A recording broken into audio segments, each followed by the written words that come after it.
यदि तपाई बिगिनर्स हुनुहुन्छ र कम्प्युटर सिक्ने सोचमा हुनुहुन्छ भने कृपया मेरो channel dream world space 69 search गरेर सब्स्क्राइब गरिदिनु होला।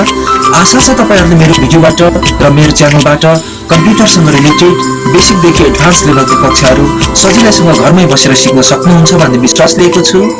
Thanks for watching my video, thanks for subscribing my channel. Thank you very very much. Hello नमस्कार, यहाँहरु सम्पूर्णलाई स्वागत छ फेरि पनि। आजको यस डिप्लोमा इन एकाउन्टिङ को तेस्रो क्लासमा तपाईहरुलाई पुनः स्वागत गर्न चाहन्छु र आशा गर्छु तपाईले यो भन्दा अगाडिको मेरो भिडियोहरु अवश्य पनि हेर्नु भएको छ होला। यदि हेर्नु भएको छैन भने मेरो च्यानल ड्रीम वर्ल्ड 69 सर्च गरेर कम्प्युटर सम्बन्धी बेसिक देखि लिएर डिप्लोमा लेभल सम्मको सिरिजहरु सजिलैसँग घरमै बसेर सिक्न सक्नुहुनेछ भन्ने विश्वास लिएको छु। र आज चाहिँ हामी एक्सेलमा डेटा एन्ट्री सम्बन्धी एकदमै बेसिक प्रोजेक्ट गर्न गइरहेको छौं। यो प्रोजेक्टमा हामी कुनै पनि वर्कशीटलाई प्रोटेक्ट गरेर कसरी चाहिँ त्यसलाई प्रोजेक्ट बेस रियल लाइफमा चाहिँ इम्प्लिमेन्ट गर्न सकिन्छ भन्ने कुरा चाहिँ सिक्न गइरहेको छौं।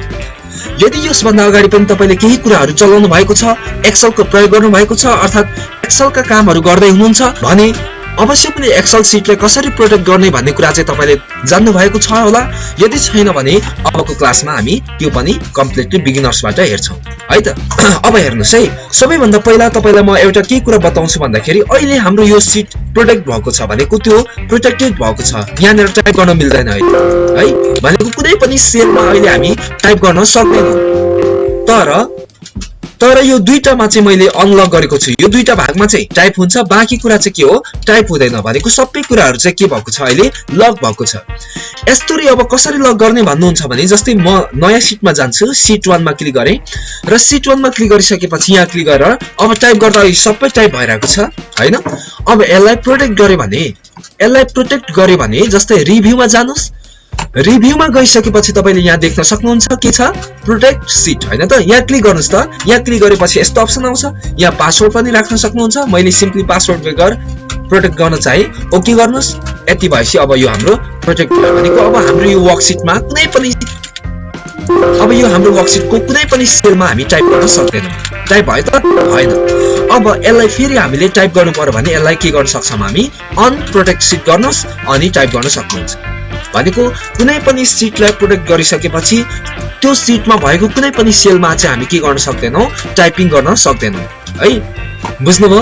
अब हामीले के बुझ्यौं भन्दाखेरि कुनै पनि वर्कशीटलाई प्रोटेक्ट गरिसकेपछि त्यो सिटमा चाहिँ के हुँदैन रहेछ टाइपिङ हुँदैन, अर्थात एन्ट्री गर्न सक्दैनौं। तर मैले चाहिँ यहाँनिर त्यही प्रोसेस युज गरेको छु भनेको यो सिटलाई प्रोटेक्ट गरेको छु। यहाँनिर तपाई देख्न सक्नुहुन्छ मैले जब अनप्रोटेक्ट गर्छु अनि चाहिँ यहाँ के गर्न सक्छु एन्ट्री गर्न सक्छु। तर अब अर्को कुरा के छ भन्दाखेरि यो दुईटामा चाहिँ फेरि हाम्रो के हो एन्ट्री इनेबल छ हैन। यो दुईटामा चाहिँ हाम्रो के भइराछ एन्ट्री इनेबल भइराको छ। अब यस्तोरी चाहिँ हामीले आवश्यकता अनुसार मात्र डेटा एन्ट्री गर्नु पर्यो भने आवश्यकता अनुसार मात्र आवश्यक कोलमहरुमा मात्र डेटा एन्ट्री गर्नु पर्छ भने त्यसलाई कसरी प्रोटेक्ट गर्ने र आवश्यक भागलाई कसरी अनलक गर्ने भन्ने कुरा चाहिँ हामी सिक्छौं है। र आशा गर्छु तपाईले अवश्य पनि मेरो कुरा बुझ्दै हुनुहुन्छ। अब एक्जाम्पलको लागि यो डेमो हेरौं है त। जस्तै 5 नम्बरमा मैले एउटा टाइप गरे रामकुमार भनेर टाइप गरे। अब ट्याब हान्ने बित्तिकै के गयो यहाँनिर एड्रेस हान्ने आयो के यो हान्ने। अब ट्याब हान्ने बित्तिकै यो यता जानु पर्ने हो तर सिधै कहाँ आयो यहाँ आयो, यता पनि गयो, यो सिरियल नम्बरमा पनि बसेन, सिधै कहाँ गएर बस्यो नाम थरमा। भनेको यो दुईटामा मात्र ट्याब हान्दै जाँदाखेरि यो दुईटामा मात्र सीमित रहेको छ। यस्तोरी चाहिँ आफ्नो डेटालाई चाहिँ के गर्न सकियो सजिलैसँग एन्ट्री गर्नको लागि प्रोटेक्ट सिट भन्ने फिचरको युज गर्न सक्नुहुन्छ। बुझ्नुभयो? जस्तै किन भन्दाखेरि यसले चाहिँ अलिकति हाम्रो कामलाई छिटो बनाइदियो के हैन भन्दा ट्याब भन्दै जाँदा त यहाँदेखि पर जान्छ नि त अरु बेला त हैन। र सिम्पली जस्तै मैले यहाँनिर क्लिक गर्दा पनि ट्याब हान्दै गयो भने पर पुगेन त पुग्यो नि। तर हामीले प्रोटेक्ट गरिसकेपछि त्यो चाहिँ निश्चित भागहरुमा निश्चित सेलहरुमा मात्र चाहिँ हामी के गर्न सक्छौं एन्ट्री गर्न सक्छौं। ओके, अब यसको लागि सबैभन्दा पहिला यही बनाऊ।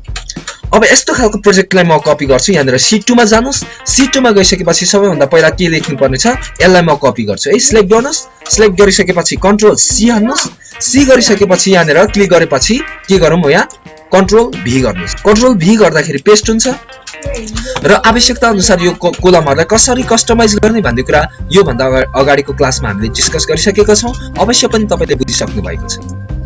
हेर्नुस् मैले सबै कुराहरु चाहिँ कस्टमाइज गरे। यहाँ अब अर्को कुरा यति भइसकेपछि यहाँ के छ अगाडि एउटा कोलम छोडेको छ हैन। यो कोलम चाहिँ अब हामीले छोडेनौं। अब थप्नको लागि यहाँ राइट क्लिक गर्नुस् र इन्सर्टमा क्लिक गर्नु भने थपिन्छ। डिलिट गर्नु पर्यो भने पनि त्यही राइट क्लिक गर्नुस् अनि डिलिट गर्नुस्, थप्नु पर्यो भने पनि इन्सर्ट गर्नुस् है त।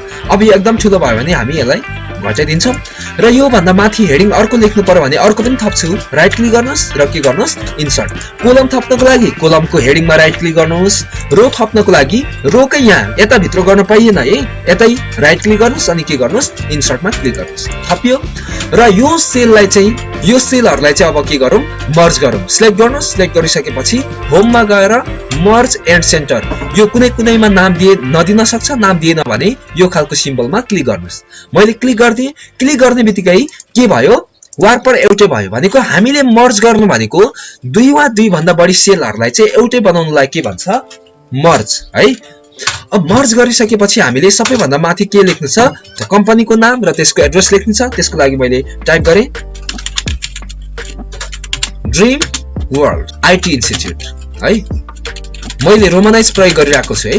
अब यसकै मुनि एड्रेस लेख्नु पर्यो भने अल्ट किबोर्डमा अल्ट थिचिराख्नुस्, अल्ट थिचेपछि इन्टर हान्नुस्, अल्ट इन्टर हान्नुस् र अल्ट इन्टर हानिसकेपछि यहाँ फेरि हामीले एड्रेस टाइप गर्नुपर्नेछ है। अब यो मुनिको लाइनलाई सिलेक्ट गर्नुस् र यसलाई अलिकति सानो बनाइदिउँ र माथिको हेडिङ जहिले पनि अलिकति ठुलो हुनुपर्छ, मैले यसलाई ठुलो बनाइदिएँ ठीक छ। अब के भयो भन्दा यो अटिन सबै अटिन लुकिहाल्यो भने यहाँबाट अलिकति रो बढाइदिउँ, किनभने रो एकदमै सानो भएर यस्तो भएको, रो बढाइदिनुस्। रो बढाइदिइसकेपछि अब यसलाई पनि के गर्नुस् बोर्डरमा गएर आउटसाइड बोर्डर हाल्नुस् है, आउटसाइड बोर्डर ठीक छ। अब यो भन्दा मुनि हामीलाई कति सम्मको डाटा एन्ट्री गर्नु छ सबै सिलेक्ट गर्नुस् र यहाँबाट गएर बोर्डरको जहिले पनि यो ड्रप डाउन एरोमा क्लिक गर्नुस्। ड्रप डाउन एरोमा क्लिक गरेर चोइस यहाँ गर्न सक्नुहुन्छ। मैले के छाने अल बोर्डर भनेको सबैतिर बोर्डर हाले है। अब यति कुरा चाहिँ हामीले गर्न जान्यौं है, हैन त? यति कुरा सबै जानिबे त्यति छैन त। अब अर्को कुरा हामीले मेन कुरा यहाँ लोजिक लाउनु पर्यो। यहाँ के पनि लोजिक छ भन्दाखेरि मैले त जति नै तल डाटाहरु सार्दै गए पनि यो हेडिङहरु चाहिँ हाम्रो के भएको छ फ्रीज भएर बसेको छ, भनेको त्यो हलचल भएको छैन के। यो चाहिँ यसले चाहिँ हाम्रो के हुन्छ भन्दाखेरि जस्तै मैले यहाँ डाटा एन्ट्री गर्नु पर्यो भने यो साइडमा चाहिँ के एन्ट्री गर्नुपर्ने हो नाम थर हो हैन, तर यो हेडिङै देखिएन भने चाहिँ जस्तै सबै सर्दै गयो, मैले सारे भने सबै सर्यो नि त।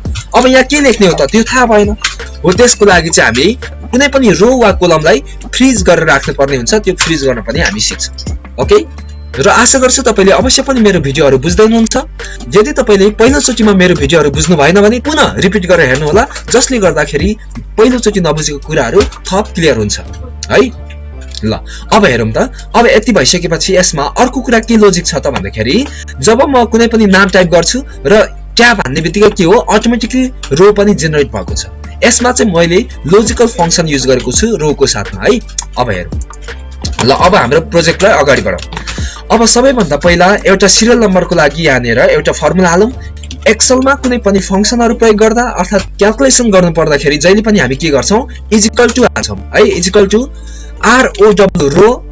रो हान्नुस्। रो भन्ने एउटा फंक्सन हो जसले चाहिँ रोहरु काउन्ट गर्ने काम गर्छ र रो हानेपछि ट्याब भन्दाखेरि अटोमेटिकली ब्र्याकेट ओपन हुन्छ र 1:1 हान्नुस् अनि ब्र्याकेट क्लोज इन्टर हान्नु भयो भने अटोमेटिकली 1 आयो। अब 1 आइसकेपछि यहाँनेर सानो एरो आउँछ र यहाँ क्लिक गरेर तान्नुस्।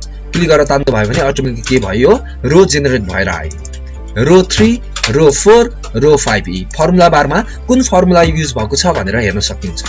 तर यहाँ चाहिँ के भएको छ भन्दाखेरि जब नाम टाइप गर्छौं त्यतिखेर मात्र के हुन्छ रो आइदिन्छ। त्यसको लागि हामीसँग एउटा लोजिकल फंक्सन इफ छ र त्यसैगरी logical operator greater than less than हैन, greater than equal to less than equal to, यो सबै कुराहरु चाहिँ सुरुकै क्लासमा हामीले डिस्कस गरिसकेका छौं र आशा गर्छु तपाईले त्यो भिडियो अवश्य पनि हेर्नु भएको छ है। यति फंक्सनहरु युज गर बुझ्नुभयो नि। यो चाहिँ लोजिकल फंक्सन चाहिँ इफ हो हैन, अनि ग्रेटर देन भन्दा ठुलो भन्दा सानो यो सबै कुराहरु चाहिँ अब हामी कम्प्यारिजन गर्छौं। अब रो मात्र हाल्यो भने चाहिँ रोले चाहिँ के गर्दो रहेछ रोहरु काउन्ट गर्दो रहेछ, त्यो कुरा अघि नै हामीले हेरिसक्यौं। तर जब हामीले यहाँ टाइप गर्छौं त्यतिखेर मात्र यहाँ रो आओस् भन्नको लागि चाहिँ एउटा इफ भन्ने लोजिकल फंक्सन युज गर्नुपर्ने हुन्छ। मैले इफ हान्ने बित्तिकै यहाँ फंक्सनहरु आइसक्यो सुरुकै हो। हामीले के गर्छौं अब ट्याब हान्दिन्छौं। ट्याब हान्दा के हुँदो रहेछ ब्र्याकेट ओपन हुन्छ। माउसले म्यानुअली तपाईले आफैले ब्र्याकेट ओपन गर्दा नि भयो, होइन भने सजिलोको लागि के गर्नुस् कुनै पनि फंक्सन टाइप गर्नुस्। फंक्सन टाइप गरिसकेपछि के दबाउनुस् किबोर्डमा ट्याब की थिच्नुस्। ट्याब थिच्ने बित्तिकै अब हाम्रो यहाँ यसको सिन्टेक्स है, तपाईले मुख्य कुरा चाहिँ सिन्टेक्स फलो गर्न जान्नु पर्यो के। जब तपाई सिन्टेक्स फलो गर्न जान्नुहुन्छ अनि मात्रै कुनै पनि फंक्सनलाई चाहिँ आफ्नो आवश्यकता अनुसार प्रयोग गर्न सक्नुहुन्छ र आफ्नो आवश्यकता अनुसार कुनै फंक्सन प्रयोग गर्न जान्नुभयो भने मात्रै चाहिँ तपाई रियल लाइफमा प्रोजेक्टहरु चाहिँ सजिलैसँग म्यानेज गर्न सक्नुहुन्छ। अब हेर्नुस् त के भन्यो इफ पछाडी ब्र्याकेट ओपन गरियो र कुनै पनि फंक्सनको पछाडी ब्र्याकेट अनिवार्य ओपन हुन्छ र लोजिकल टेस्ट भनेको छ। अब हामीले लोजिकल टेस्ट के गर्नु पर्यो भन्दाखेरि यो नाम खाली छ कि छैन यो सेल चेक गर्नु पर्यो के कुनै कुरा टाइप भएको छ कि खाली छ भन्ने कुरा चेक गर्नु पर्यो।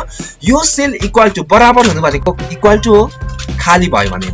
अब इन्भर्टेड कमा शिफ्ट सँग हान्नुस् है शिफ्ट सँग डबल इन्भर्टेड कमा हान्नुस् फेरि डबल इन्भर्टेड कमा भनेको खाली भयो भनेको यदि यो C4 भनेको C कोलमको 4 भनेको यो नाम थर। अब यति भइसकेपछि के भन्नु लोजिकल टेस्ट हाम्रो सक्यो। हामीले के चाहिँ गर्यौं भन्दाखेरि यो नाम थर भएको यो C कोलम चाहिँ यो नाम थर भएको रो यो नाम थर भएको सेल चाहिँ खाली छ कि छैन भनेर चेक गर्यौं। यदि खाली छ भने के हुन्छ अब लोजिकल टेस्ट पछाडी के दिएको छ कमा हैन त मुनि यहाँ यो सिन्टेक्समा हेर्नु त यहाँ कमा छ भनेको अब हामीले कमा हान्नु पर्यो। अब जब कमा हान्यौं कमा हानिसकेपछि के आयो भ्यालु इफ ट्रु भनेको यो त्यो खाली भएको अवस्थामा के हुन्छ त भन्दाखेरि खाली नै हुनु पर्यो। बुझ्नुभयो यदि यहाँ कुनै पनि नाम टाइप भएको छैन र खाली छ भने त्यसलाई हामी के नै राख्छौं खाली नै राख्यौं भनेको यो टेस्ट गर्दाखेरि यो इक्वल भनेको के हो बराबर हुनु केसँग बराबर भयो खालीसँग बराबर भयो। यो सेल खाली हुन गयो भने हामीले रिजल्टमा पनि के दिनु पर्यो खाली नै हुनु पर्यो भनेको यताको यो सिरियल नम्बर पनि खाली आउनु पर्यो।